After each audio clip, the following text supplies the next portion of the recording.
So she's talking about a rough patch. What is that? A rough patch is actually something we talk about a lot in spoken English. It's a way to describe a period of time, so maybe a week or a month, when things are difficult, when maybe you argue with your boyfriend or girlfriend, or when you're sad a lot, or when you're confused. And so a period of time when you're angry or sad with your boyfriend or girlfriend, that's a rough patch. So maybe we can apply a rough patch to another situation, like at work. Maybe you're going through a rough patch at work. That means I'm always busy, I'm always tired, I don't feel happy with my job, I'm going through a rough patch. So it's usually a temporary period of time where things are going bad. It could be a week, it could be a month, it could be a year, but it's a fixed amount of time. It's not forever. Right. It's just a period. Okay, very good. And Lydia went on to say that, she thought that maybe he was going out with someone else, and she was suspicious because he was spending a lot of time with some other girl. Okay, so to be suspicious is to think that something is happening, but you don't know. So, for example, Marco, I think you've been taking the milk from the kitchen. You are always drinking coffee, and you always take milk in your coffee, and there's no more milk, so I think it was you. I'm being suspicious. I'm thinking that maybe you did something bad or wrong. That I'm guilty. So maybe you're suspicious that someone is stealing the milk, or maybe you suspect or you're suspicious that your next door neighbor is maybe a car thief. Right, so you're very suspicious. That means you're always thinking that this person or someone else is doing something bad. That's right. Okay, so a lot of words there, talking about relationships, talking about cliches. Why don't we go back? Let's listen to the dialogue again, and we'll be back in a bit with Fluency Builder.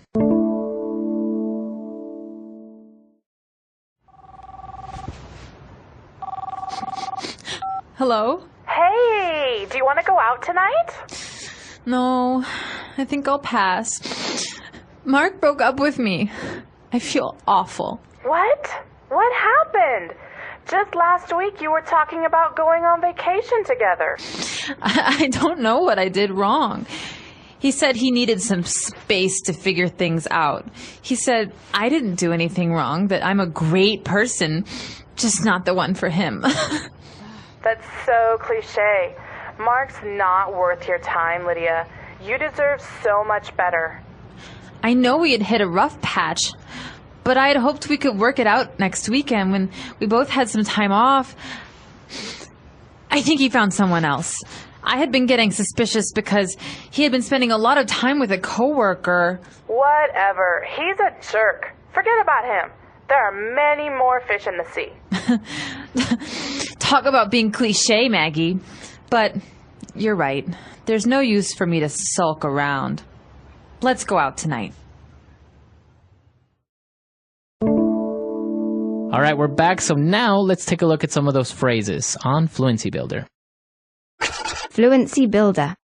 All right, so Marco, these are cliche phrases that we hear in English when people are breaking up, okay? So there's some breaking up phrases, but there's also phrases that you might hear from your friend after you have a breakup, okay? The first phrase we're going to look at, I think, is to need space. So he said he needed some space. Right, and that's a cliche phrase, as we said, but it means that maybe her ex-boyfriend or Mark needs more space, needs more time to be on his own, or needs more time to do his own things. That's right. So when you're in a relationship, you have a boyfriend or a girlfriend, you're always together. I need some space means I want to be alone.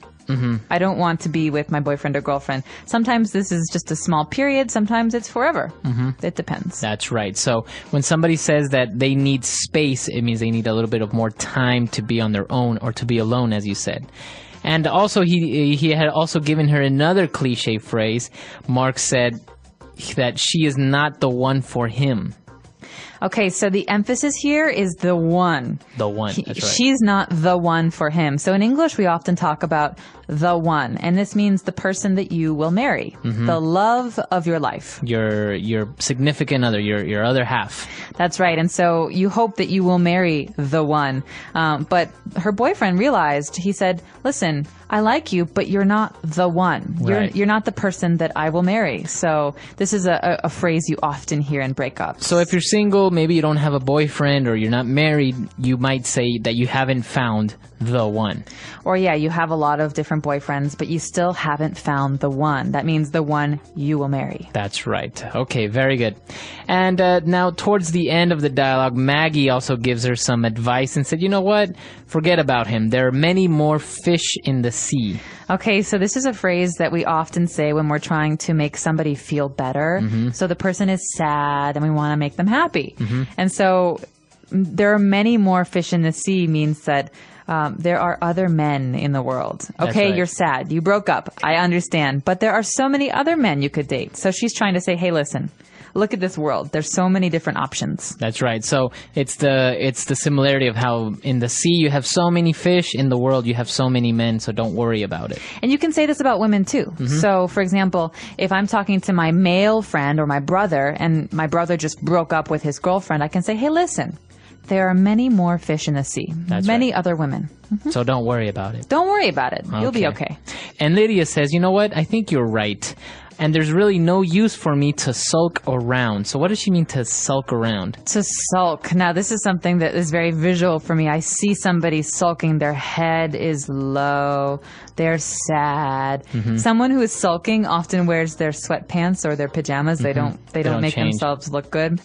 To sulk around means to be in your house, to be sad, to watch TV and eat ice cream. So stop sulking. Don't look sad. Be happy. Right. So to sulk is to act sad and to, be very down. So it's kind of like it's kind of a combination of being lazy and also sad at the same time because something bad happened to you. Exactly. And so we often say that in English, teenagers like to sulk.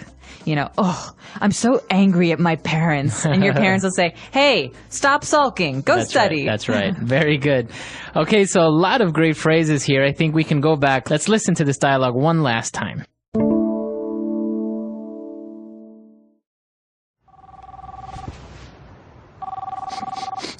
Hello? Hey, do you want to go out tonight? No, I think I'll pass. Mark broke up with me. I feel awful. What? What happened? Just last week you were talking about going on vacation together. I don't know what I did wrong. He said he needed some space to figure things out. He said I didn't do anything wrong, that I'm a great person, just not the one for him. That's so cliche. Mark's not worth your time, Lydia. You deserve so much better. I know we had hit a rough patch, but I had hoped we could work it out next weekend when we both had some time off. I think he found someone else. I had been getting suspicious because he had been spending a lot of time with a coworker. Whatever. He's a jerk. Forget about him. There are many more fish in the sea. Talk about being cliche, Maggie. But you're right. There's no use for me to sulk around. Let's go out tonight. All right, so talking about breakups, these cliche lines, and well, Maggie's obviously upset. What other cliche lines or breakup phrases have you heard apart from "It's not you, it's me," "You're just not the one"? I need some space. I need some space. I think of you more like a friend, because there's like a boyfriend or girlfriend, but then there's a friend. And so, listen, I like you, but I think of you more like a friend. Yeah, I think that's a typical one, especially if you're asking someone out on a date. They might say that, oh, I really like you, but I see you more as a friend than anything else. So there's another one that's very popular. Sometimes you hear people say, I'm just not ready for a relationship. And that's also a cliche line. Or I'm not ready to commit. I'm not ready to commit, yeah. And it's interesting because I think breaking up is one of the hardest things that people can do. And I think maybe this is why you just use one of these phrases that are so popular and common, because I guess it's kind of a good way to explain in very soft terms what you want to say and to break up with someone. That's right. And I think that sometimes people are afraid to make the other person sad. And so they say these things that are very, general, like it's not you, it's me. Right. But sometimes this makes the other person even more sad because they don't understand why that they're breaking up. So What about breaking up over the telephone or breaking up with a letter? oof.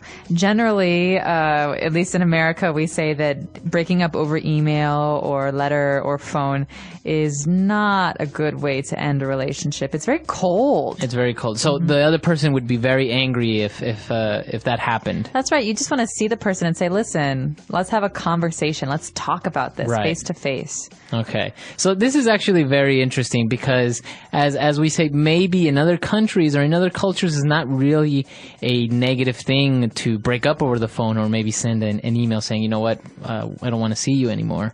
Right. So I'd be very curious to hear about you guys and your cultures and what happens when people break up where you live. So let us know. Our website is englishpod.com. We hope to see you there. And of course, we hope that you haven't had any very bad breakup experiences. But if you're comfortable sharing, we'd like to hear about your culture and your background. All right. So we'll see you guys there. Bye. Bye.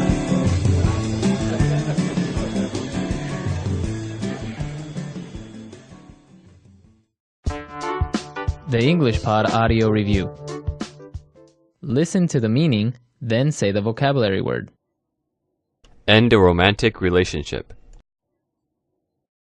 Break up. To deliver or express in speech. Talk about. Think about something until understand. Figure things out. A saying or idea that is overused. Cliché. Go through a difficult time. Hit a rough patch. Solve. Overcome. Work out. Let's try that faster. Solve. Overcome. Work out. Go through a difficult time. Hit a rough patch. Think about something until understand.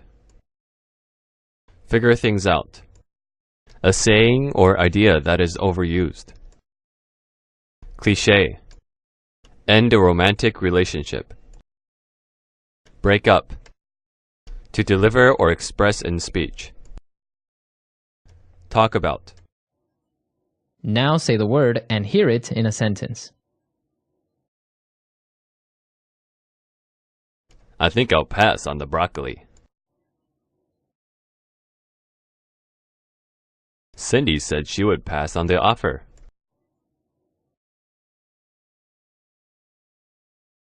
This offer is too good to pass up. Cliché.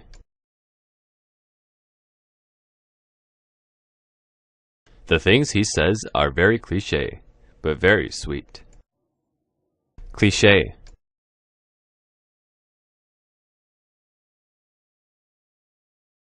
Even though it may seem cliché, I truly believe that love is blind. Cliché. That movie is so cliché, it's not worth watching. He didn't do anything to deserve a beating.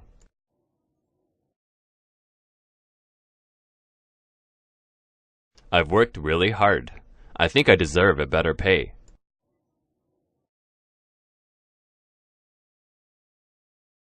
This is such a nice gift. I don't deserve this.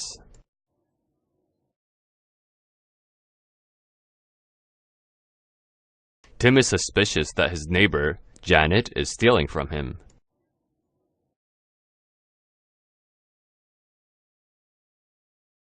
You can't have a healthy relationship if you're both so suspicious of each other.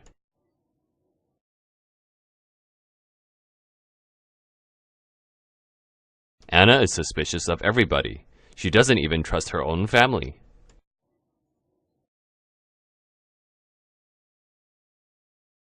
Bobby is sulking because his mom won't let him eat dessert.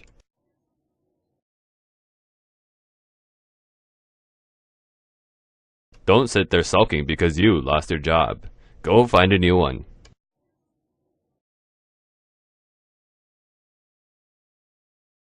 Sammy is very obedient. She does all her chores and never sulks.